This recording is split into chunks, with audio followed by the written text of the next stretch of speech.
fly among 10 people, you don't see anything. But if we keep doing it, some of them, we will see something once in a while. But it's the same dose we're encountering right now. Okay? And to avoid going to Mars until we have warp drive, so we don't have to encounter this dose, is basically to avoid doing the mission. Mission success must be the highest priority. Now, this sounds like apple pie, but it's not. Okay, because, for instance, mission success means actually flying the mission. Okay, if you put safety above mission success, okay, well, the safest program is not to fly.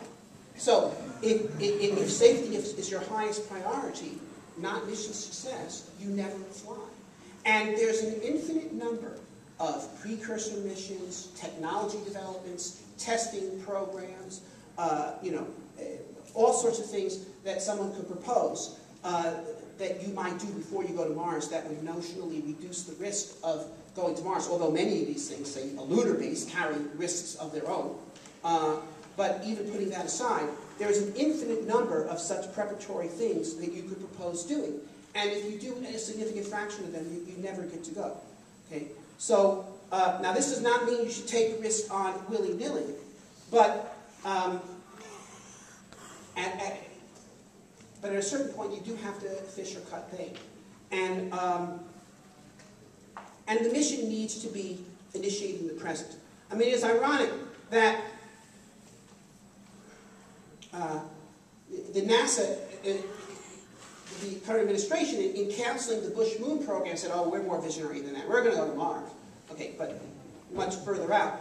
That the same administration that says they want to go to Mars cancels the robotic missions. In fact, yesterday, Administrator Bolden says, we want to go to Mars and it's going to be an international program. We want to do this together with the Europeans.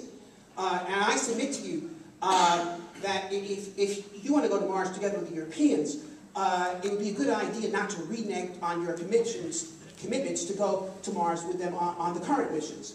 And in fact, I heard the news about this statement by Bolden in the presence of a couple of Europeans who just cracked up.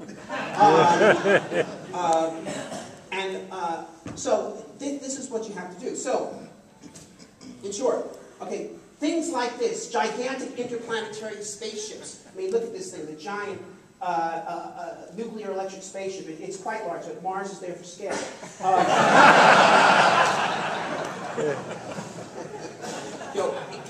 If this is what is needed to go to Mars, we're not going to Mars. Now, how can you actually go to Mars? Okay,